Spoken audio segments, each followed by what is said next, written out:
Welcome back to Hong Kong Direct. We've already had a look at the City Hong Kong Gold Cup. Part 2 of the show. We'll be looking at the second leg of the 4-year-old series, the Classic Cup. But the second of the Group 1's, or the first, it comes up as race 3, is the Queen's Silver Jubilee Cup over the 1400 metres. Southern Legend got within a head of beating Golden Sixty last time out. Waikuku coming out of the Stewards Mile as well. Kaying style roll forward.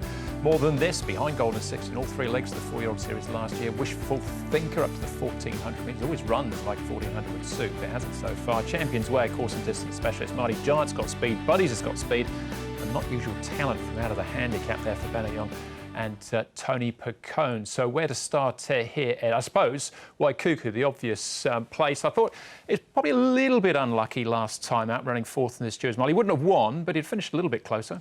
He should have, yes. The race wasn't really run to suit him, Andrew. The tempo wasn't that strong. He's a horse who's got a good turn of foot, and he did get checked with about 100 metres left to go.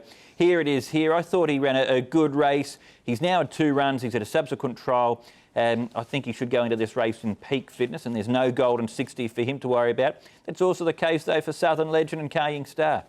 Absolutely, and Mighty Giant, probably not at his best this day, but back to the 1400 metres, where he's a 6-time winner over this trip. Surely got to suit Champion's Way, probably falls into that category as well. But what about Southern Legend, Leo? I mean, you set your watch by him. He's just such a marvellous horse to have, very versatile, up and down in trip, and already a genuine Group 1 horse. He is, and you look at all that form on the podium, every time behind Golden 60, he's been so consistent.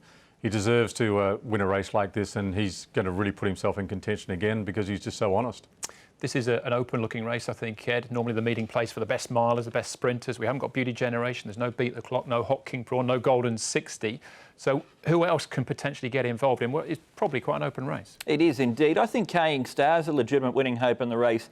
Zach Purton, you mentioned Beauty Generation. Well, he guided Beauty Generation to all 3 of those Queen Silver Jubilee Cup wins, and I think he can win it again here potentially with Kaying Star because he'll be up on the speed. He'll be in it for a long way. And he was only beaten a half length in this race last year, and looking at that Stewards Cup run, he's still going just as good this year as well. Yeah, it was a super ride from the front. Leo, what are your thoughts about maybe a potential horse that outside of those big 2 names we've already mentioned? Yeah, Mighty Giant for me, just because of what you mentioned before, Andrew, the track and distance record there, 9 starts for 6 wins. I think he can bounce back here. All right, OK. Well, that's the Queen Silver Jubilee Cup again.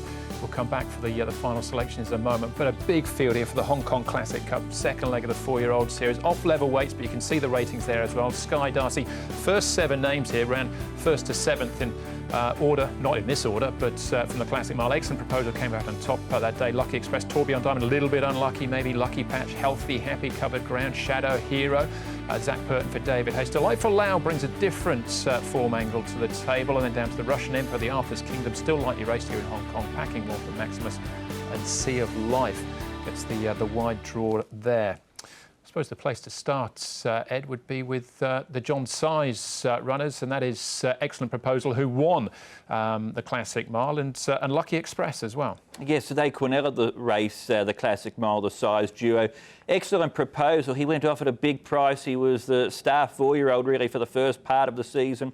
He seemingly went off the boil for the first run that he had back from a break, but then this was his second run back, and he was terrific on this day. He let down really well to win. He has won over 1,800 metres before, so there are no distance queries with him. Lucky Express did get a little held up in that race. He got to the line well. I still have a slight doubt about him, though, Andrew, over 1,800. All right, OK. Tourbillon Diamond, Leo, probably no problems with him over the 1,800 metres. And do you have any explanation for what happened with Excellent Proposal at start before, when he just didn't seem to find? He did the same thing in Australia when he was back there, and I don't know if it's just a first-up thing, but he really bounced back well. We saw the true Excellent Proposal last start, and I think, again, he's the measuring stick, and this is a fascinating field. There are so many different angles to it, and it's going to be a really defining race for the Derby.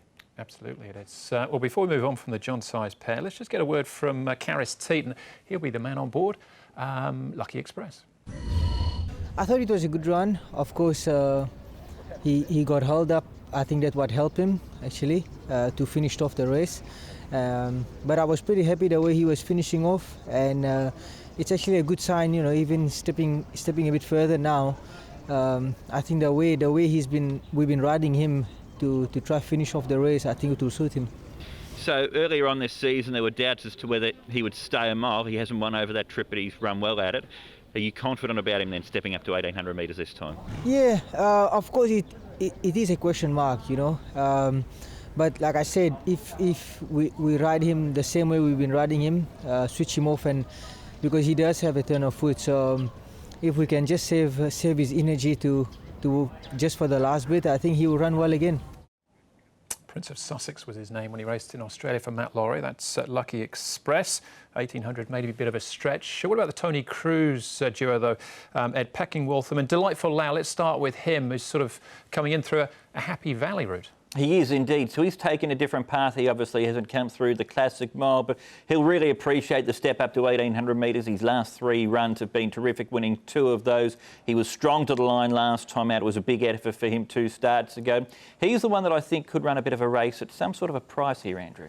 And Pecking-Waltham, Leo, blinkers on for the first time. The trip shouldn't be an issue because he won up to 2,000 metres in France. Yeah, that won't be an issue for him at all. And I think the gear change is crucial. And we've seen so many times through the history of this race and this series that horses with blinker changes and gear changes, they seem to respond really well, and Pecking-Waltham could be one of those. All right, a couple of the other big names. Ed, Tourbillon Diamond.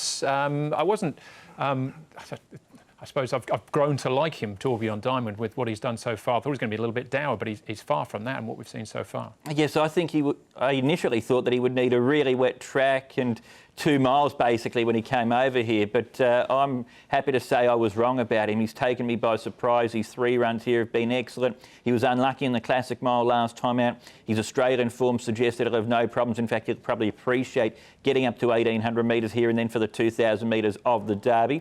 He's my idea of the winner. All right, and Sky Darcy, Leo, we can't ignore him. He's still the highest rated horse in the race, and this is off level weights. Yeah, and he's a little bit forgotten, isn't he?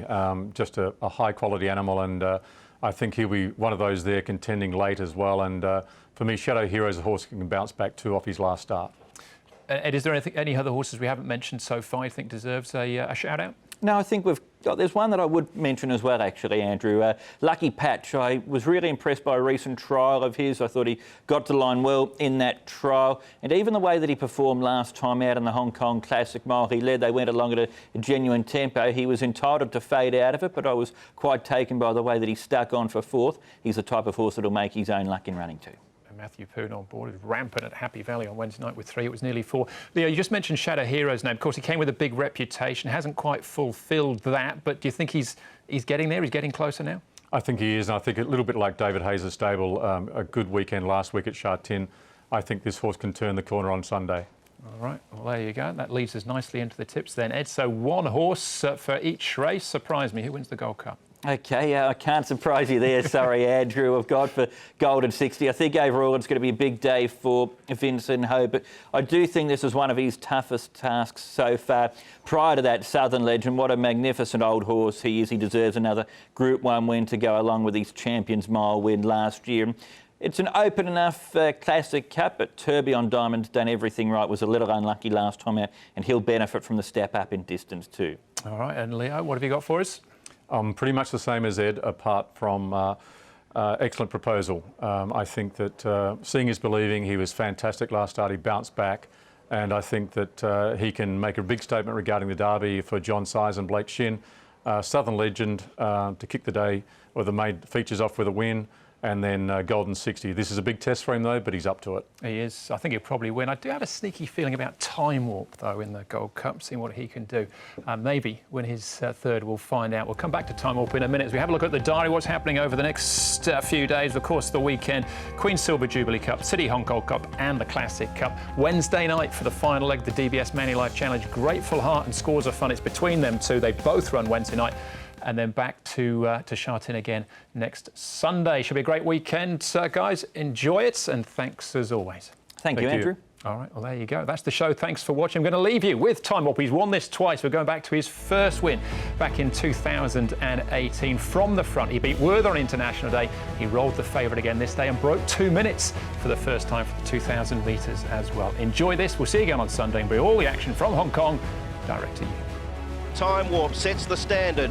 3/4 to Helene Charisma. Donoso wheeling out 3 wide. Pakistan Star is stalking on the back of the speed. Werther's had a lovely trek into the race. He's travelling strongly as they come up towards the 600 metres.